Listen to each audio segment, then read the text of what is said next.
Okay, hello. Today, let's go back to the beginning. Among the item placement methods in point mode, we'll cover the processing methods for commands related to wall part and their detailed options. First, we'll run the ALWall rocker menu, which is at the very beginning of wall part. We're going to execute it. This menu is for manually placing straight wall panels with rockers attached at the bottom by specifying coordinates. Item name is W. Execute the command by selecting the menu or typing item name W on the keyboard. Commands for item input methods are mainly used in floor plan. Selecting the menu in Level 1 floor plan prompts for the start point input. Pick the coordinate corresponding to one end of the panel on the wall. Think of it as the panel's start point. O-Snap is activated when the cursor is placed on the outer edge corner. After clicking the mouse to specify the start point, it prompts for the second point, which is the other end of the panel. Entering the second point prompts for the third point to determine the panel placement direction. Since the panel should be placed below the wall, specify the coordinate in the south 6 o'clock direction. After completing the coordinate input, a dialog for single item placement is displayed on the screen. The code list in the upper left corner of the screen displays materials with the item name W. Selecting the material code to be placed displays additional input information for the panel placement on the right side of the screen. The input variable, W, determines the width of the panel, as shown in the image. It is currently marked as 535, which is the distance measured using the start and end points. If the entered coordinates are accurate, you can use the value as is, or you can modify it directly if needed.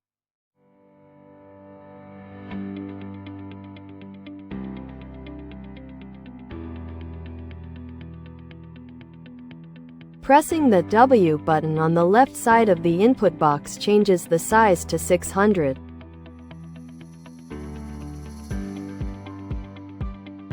.600 is a typical standard panel size and is pre-registered in the project settings.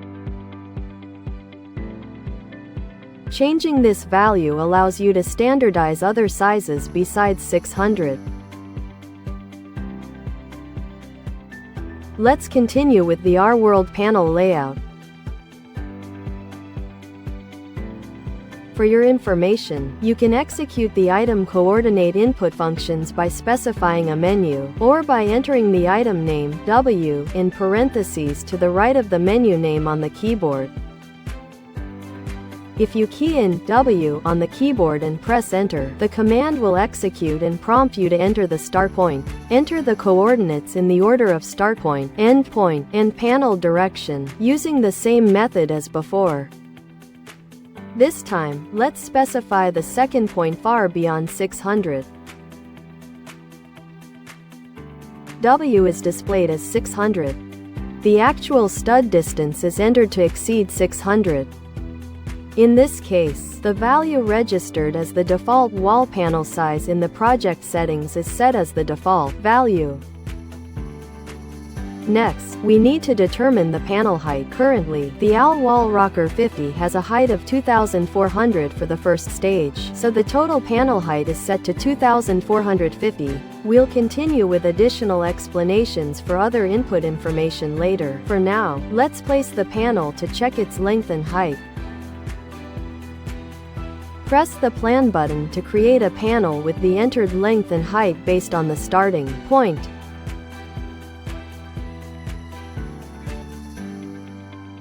Let's check the results in the 3D view.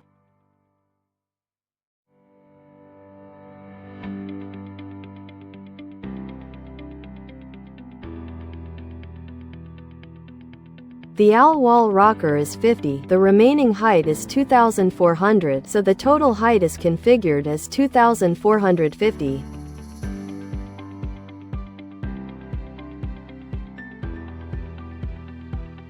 Next, re-enter the W command. Input the start point, end point, and direction. When the dialog box appears, we will create a panel with a length of 400. This time, let's configure the elevation to ride on the upstand beam. Press the ESC key to close the dialog box, and let's go to the section with the upstand beam in the floor plan. I think we can place it here. Of course, it is common to place a whaler panel here, but to explain the elevation, I will just place W panels. Configure the panel in a form that rides on the balcony ledge and blocks the whaler part. Then, of course, you have to place the panel by raising it by the height of the balcony ledge. Back in the floor plan, enter the W command and then enter the start point, end point, and placement direction as in the video. You have to enter the elevation here because you have to raise it by the height of the balcony. You can also enter the elevation directly on the keyboard here. Of course, you need to know the height of the balcony. If you don't know the total floor height, you can use the select element function to measure the elevation from the drawing elements. Click this button, and the dialog disappears, prompting you to select the target element from the drawing. Select the balcony element. If you want to know the elevation of the oriel part, you must also select the retaining wall. If you only select the balcony, it will be recognized as the elevation is calculated as 0, and the panel height is calculated as. Select the balcony and retaining walls, click the Apply button, and the dialog reappears. Calculates the elevation and panel height and displays them in the input box. Elevation will be the soffit. Panel height is calculated by subtracting soffit height, door height, and BSL height from the floor height. Now, if you click the Plan button to place the panel, the W panel of the wall end part is created. Checking the results, the rocker started above the balcony, and the top was processed to a final height of 2000, considering the BSL under the beam. Let's go back to the floor plan and continue placing panels by connecting them to the right of the existing panel. We have covered the length input, elevation, and height input related parts in the dialog. The last entered values for elevation and height are always stored and displayed as default values. Therefore, if the panel to be placed matches the elevation height of the previous panel, you can directly place the panel by pressing the Plan button without any special adjustments. This time, since we need to place a panel in a general retaining wall section, we need to readjust the elevation and height. Press the Select Element button to select the element for elevation calculation. Since this section is a general retaining wall section, just select one wall element. There is no elevation, and the height will be displayed as the default configuration.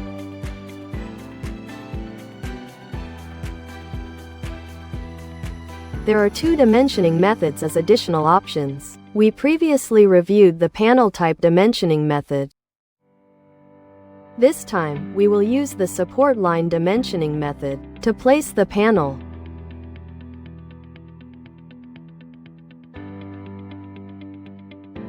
For reference, the panel configuration information at the bottom displays the values registered in project settings. The allocation information is for reference only. If necessary, you can press the button on the right of the component to use it as the height. For example, if the panel height was 1200, pressing the H1 button will change it to 2400.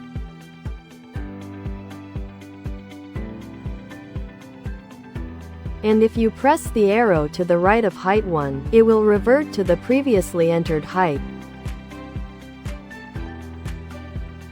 Click the button to revert to the previous height of 1950. Click the H1 button on the left again to change to the default panel of 2400.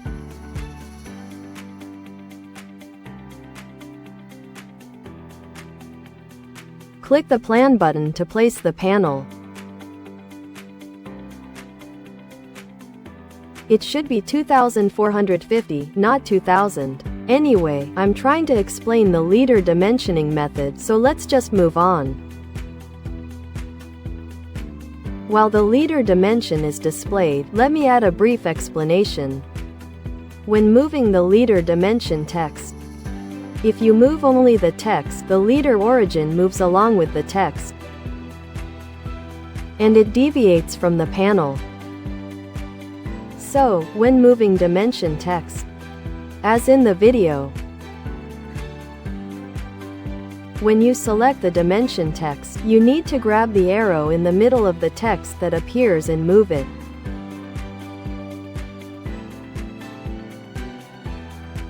This way, you can move only the dimension text position while the leader origin remains fixed to the panel.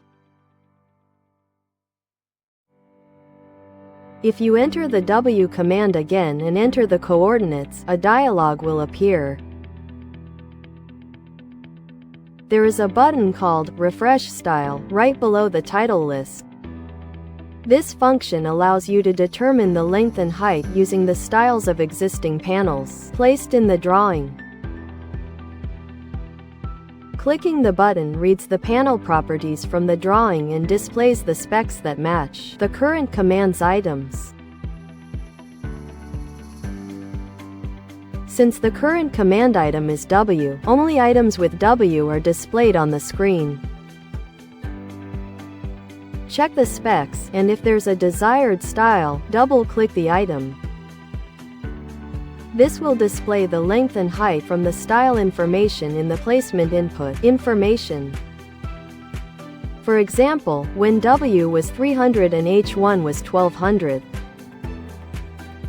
If you double-click 600 by 2450 in the style list, W changes to 600 and H1 changes to 2400. This function increases the exclusive use rate of specific specs on a specific site. It can be used conveniently.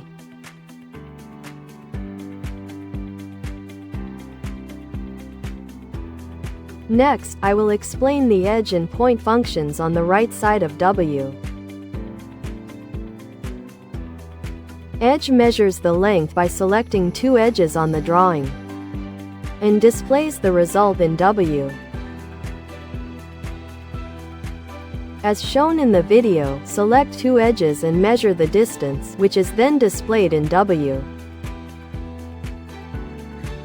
The spacing is 446.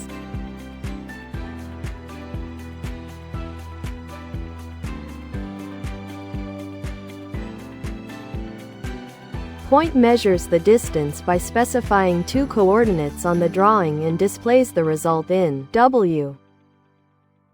Click the Point button and specify two coordinates on the floor plan simultaneously to display the distance in W.